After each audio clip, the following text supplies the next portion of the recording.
મિત્રો અયોધ્યાથી કળશ આવે છે એટલે અહીંયાની સ્વાગતની તૈયારી છે. મંગલધામ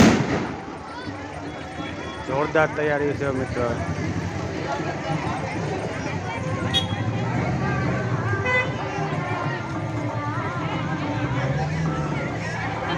મંગલેશ્વર મહાદેવ અયોધ્યાથી આવે છે મિત્રો કળશ.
આવી જાઓ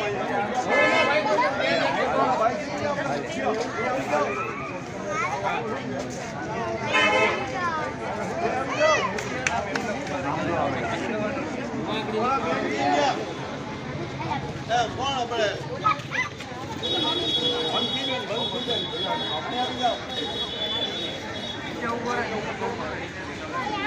હમણો હવે આપણે રાતના 10 વાગ્યા સુધી રહે આ અક્ષત અયોધ્યાથી પ્રસાદી રૂપે પધારેલ છે આપણી ઘરે. આ ભગવાનનું સ્વરૂપ જ છે. ઘરે કોઈને પધરાવવાનો હોય તો તમે અહીંથી લાગત જેને ઈચ્છા પડે પોતાની ઘરે ટીપાઈ રાખવાની, એક કોરું કપડું રાખવાનું, પછી એમાં કળશ પધરાવવાનો, અબીલ ગુલાલ તિલકથી એનું તિલક કરવાનું, હાર પહેરાવવાનો અને આરતી ઉતારી તો આરતી ઉતારવાની. નકર એક ઘરેથી પાછી બીજા ઘરે, પછી ત્રીજા ઘરે, એવી રીતે સંકલન જે મુખ્ય જે છે. કોણ કોણ છે આપણા અહીંયા?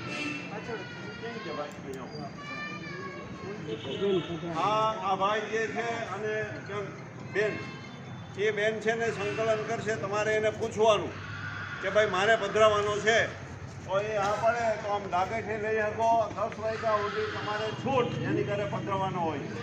9 વાગ્યા પછી રામ મંદિરે જાય. 9 વાગ્યા પછી અહીં બાજુમાં છે ને રામ મંદિર, ત્યાં રામ મંદિરે જાય અને 9 થી 10 ત્યાં રહે. 10 વાગે ત્યાંથી બીજા ઘરે જાય, બીજા મંદિરે જાય.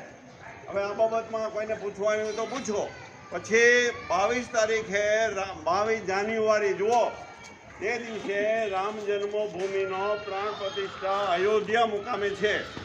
તમારે ઘરે ઘરે જે છે ને તે દિવસે અયોધ્યા આપણે જઈ શકશું નહીં. એટલે શું કરવાનું કે ઘરને સુશોભિત કરવાનું, રાત્રે દીવા 5 પ્રગટાવવાના, પછી મીઠાઈ પધરાવવાની અને આ બધું જે કામ જે છે ને જેમ દિવાળીનો કેમ આપણે ઉજવીએ એવી રીતે રામ જન્મભૂમિ દિવસે આપણે અને એ દિવસે તે 5 દીવા પ્રગટાવવાના, આરતી કરવાની, દીવો કરવાનો અને મંદિરે શણગારવાનું. ભાઈ મંદિરે શણગારવાનો અને તે દિવસે ટીવીમાં 10 થી 1 વાગ્યા સુધીનો કાર્યક્રમ હશે એ જોવાનો અને 3 કલાક સુધી કાર્યક્રમ હાલશે. તમારા ઘરને સુશોભિત કરવાનું, મીઠાઈ ખવડાવવાની, મીઠાઈ બનાવવાની એ છૂટ છે. અને આ પ્રકારે રામ જન્મનો ઉત્સવ સારી રીતે ઉજવાય એ રીતે આપણે ઉજવણી બધાએ ઘરે ઘરે કરવાની છે. પછી ધ્યાન આપજો, 1 તારીખથી 15 જાન્યુઆરી સુધીમાં આ અક્ષતમાં ચોખા છે. અક્ષત એટલે એ ઘરે ઘરે તમારી ઘરે આવશે. એક પડીકી આવશે, રામ જન્મભૂમિનો ફોટો આવશે અને ઘરે ઘરે આ કમિટી જે છે એ કમિટી લઈને જ આવશે. પૈસા કોઈ ધરવાના નથી. એ અક્ષતને તમારે મંદિરમાં પધરાવવાનો, રામ જન્મભૂમિનો ફોટો એ મંદિરમાં પધરાવવાનો છે અને બહુ સ્વાગત તમારે એ પ્રમાણે પૂજા સ્થાનમાં રાખવાનું, બધાએ સ્વીકારવાનું છે. પૈસા કોઈ ધરાવવાના નથી. હવે આ ભાઈ સંકલન કરે ને એ રીતે અહીંથી લાગત જઈને જે ઘરે જવું હોય છૂટ અહીંયા કહી દેજો પેલા, અને અહીંયા કહી દેજો કે મારી ઘરે પધરાવાના છે. આમાં કોઈને કઈ પ્રશ્ન હોય તો પૂછો. બોલો રામચંદ્ર ભગવાન કી જય. રામચંદ્ર ભગવાન કી જય. 9 વાગ્યા સુધી તમારે જેની ઘરે પધરાવાની છૂટ છે.